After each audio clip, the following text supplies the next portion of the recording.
Most people, they quit in the middle. Not because the dream stopped mattering, but because nobody prepared them for how quiet it would get once they actually started building. The middle is where you are doing everything right and still wondering if any of it is working. I need you to hear this before we go any further. That feeling does not mean you are doing it wrong. It means you are in the part that actually builds something real. My name is Shatica. My friends call me T. This is Who's T TV.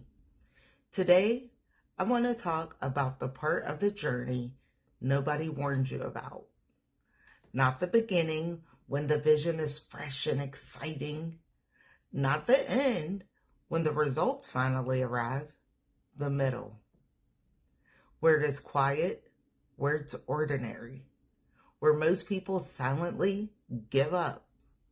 I'm not going to let you do that today, or any day for that matter. But today, we are discussing something I had to learn the hard way. I had to stop equating availability with loyalty. Because if you're always available for everyone else's emergencies, you will never be present for your own purpose. That is the survival tax most of us have been paying for years. Being the one who answers, the one who shows up, the one who fixes, until there's nothing left for what you said you wanted to build.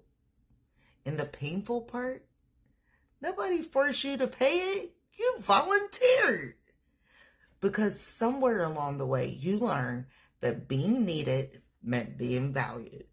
That being available meant being loved.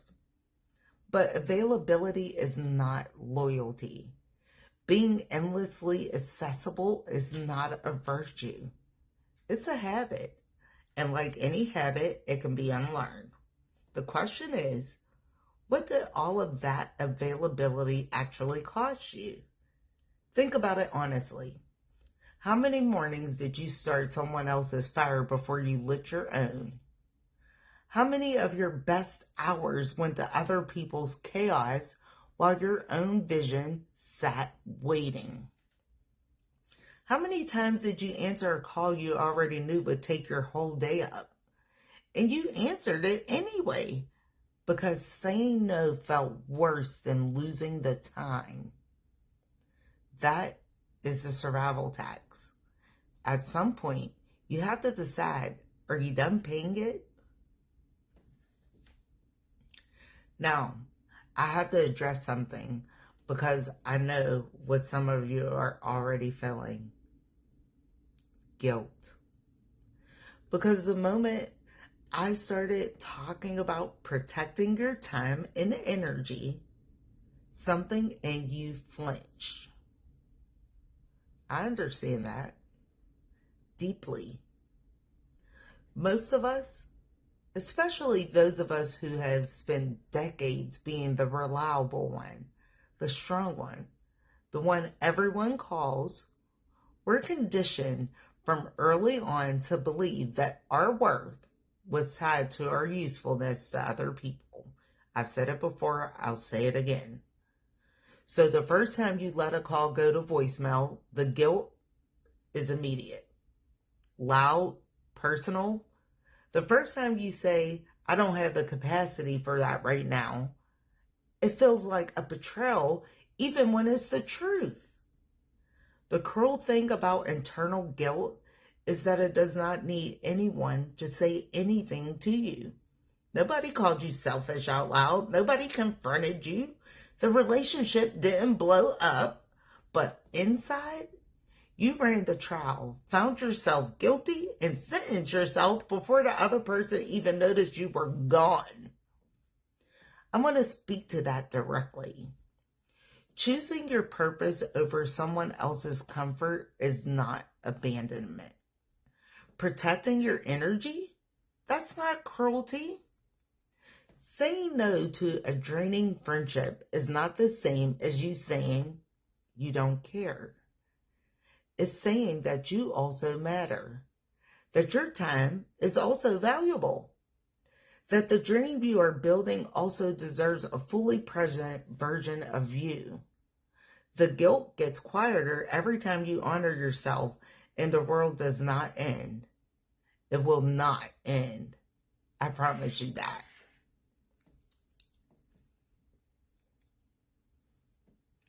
So where do you actually start? What is the first move that changes anything? For me, it started right in the morning. I wake up and I pray before I turn anything on, before I check a message, before I check to see if there's orders placed, before I let anyone else's energy into my day. Because once the phone is open, the day does not belong to me anymore. That was the first real boundary that moved the needle.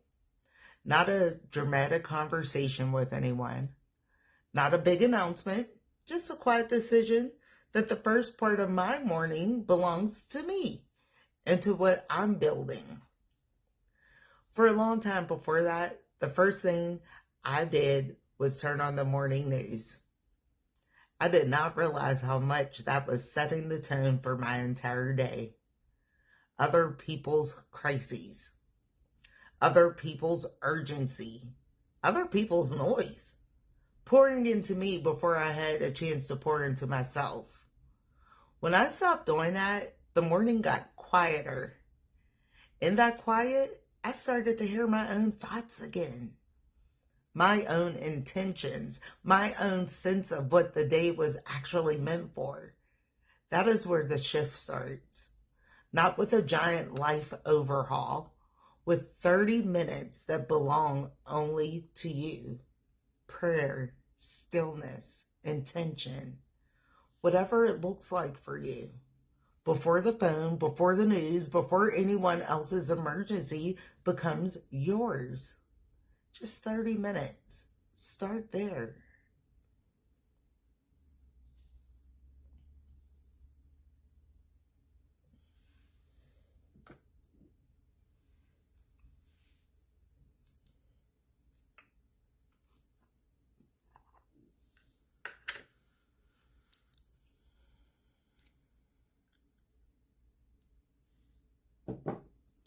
Then I go into my kitchen and I start heating oils.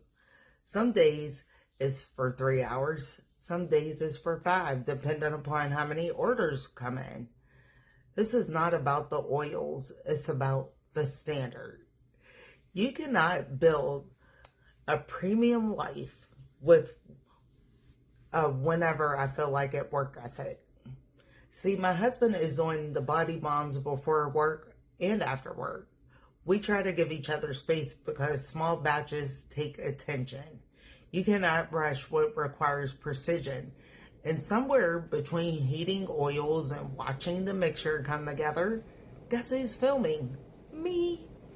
There is nothing glamorous about this part. I don't have a camera crew, no perfect lighting, no team on standby. It's just me and my hubby usually present in the process, building what I said I was going to build.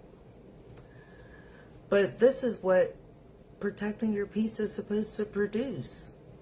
Not silence for the sake of silence. Production. That's it. That's why we built the Infinite Storefront. To prove that we can protect our peace, and still produce something real with your hands in the middle of building your life. From homemade soaps to homemade bombs, this channel, all of it is being built right here in the middle, in the quiet, in the ordinary. On the days when motivation is completely flat. And on those days, I'm not going to pretend that I don't pray again or call my grandma. Just hearing her voice is enough to put everything back into perspective. She does not know she is coaching me. She just talks about life, about what her generation had to build with nothing, about what is still waiting out there for people that are willing to reach up and grab hold of it. Then I go back to the oils, back to the camera, back to work.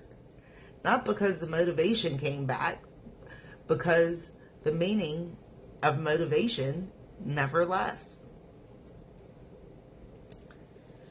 I want to leave you with what I wish for someone out there today.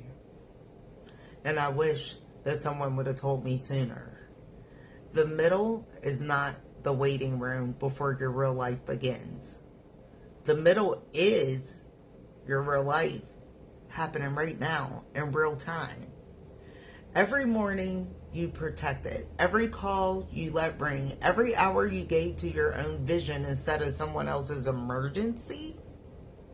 Every batch you poured when you didn't feel like it. That's building. That is the work. None of it will make the highlight reel. None of it will go viral. Nobody is going to applaud you for heating your oils like me at 7 a.m. or filming between batches or doing the thing even when the numbers are quiet. But guess what? It's compounding. Every single day it is compounding. One day, not too far from where you are standing right now, the results are going to catch up to the work.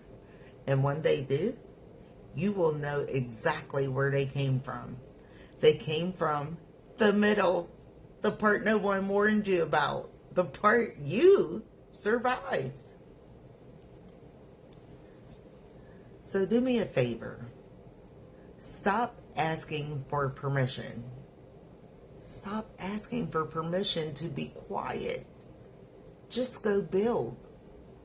If this video found you at the right moment, share it with someone who is also in the middle and who needs a map more than they need motivation speeches right now.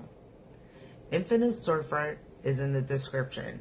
Everything you saw in this video, my husband and I made by hand. That is the dream we are building right here in the middle. If you're new here, welcome to Myss T TV. Subscribe if you're ready for real conversations about the real work. I will see you in the next video. Please take care of yourself. For real.